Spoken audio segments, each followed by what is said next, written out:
A very good evening to one and all. In this video, we are going to discuss about how to simplify the discrete time sequence using the J transform. So J transform is applicable to analyze the discrete time sequence in the frequency domain.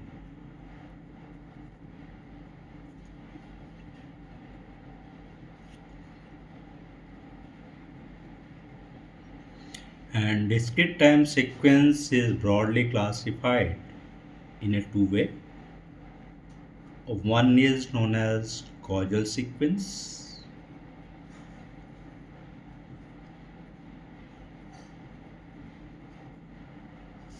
and another one is known as anti-causal sequence.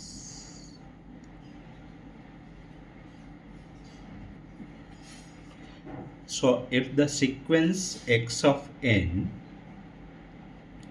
equal to 0 for n less than 0, that is x of n exists for n greater than equal to 0, then such kind of the sequence is known as causal sequence. And if x of n equal to 0 for n greater than equal to 0, that is if x of n exists for n less than 0, then such kind of the sequence is known as anti-causal sequence.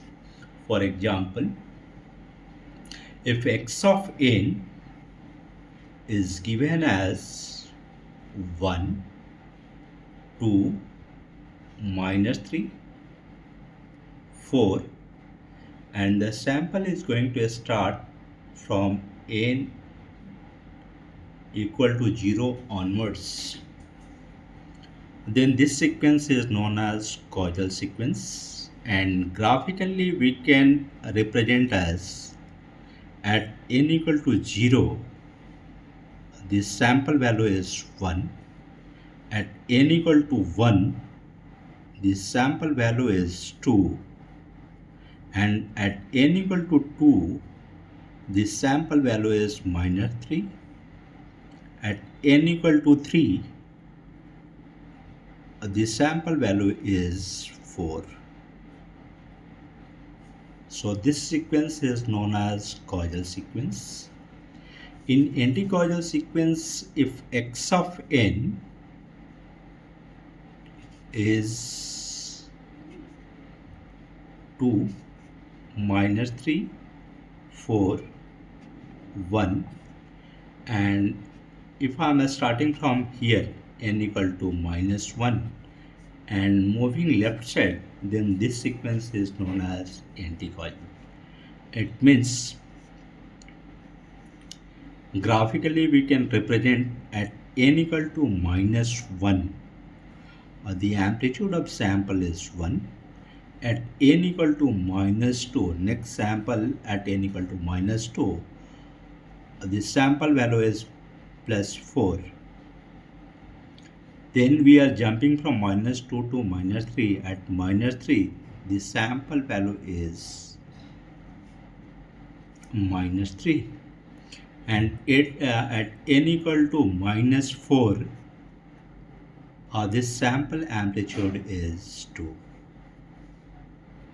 right?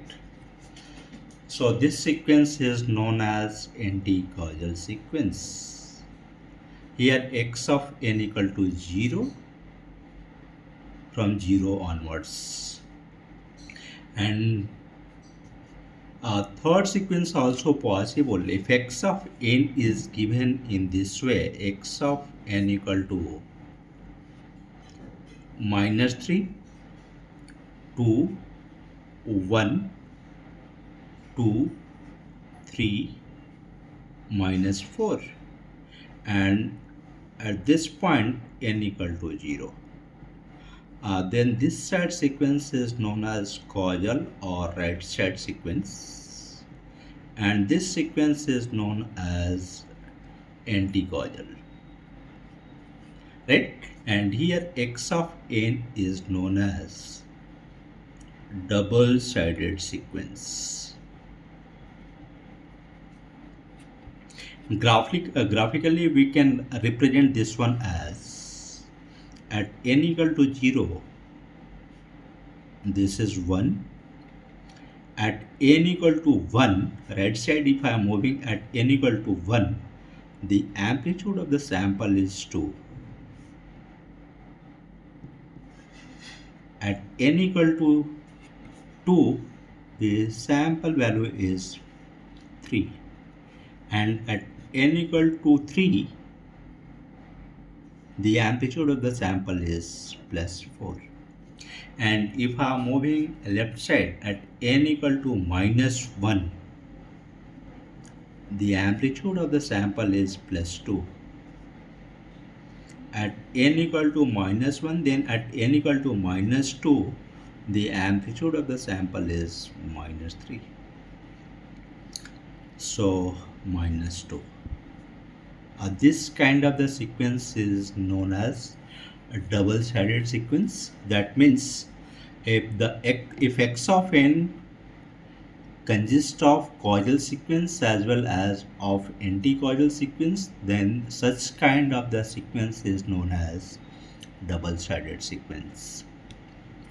Now we are going to find the Z transform of causal sequence, then we are going to find the Z transform of anti-causal sequence, and then we are going to find the Z transform of double-sided sequence. Thank you.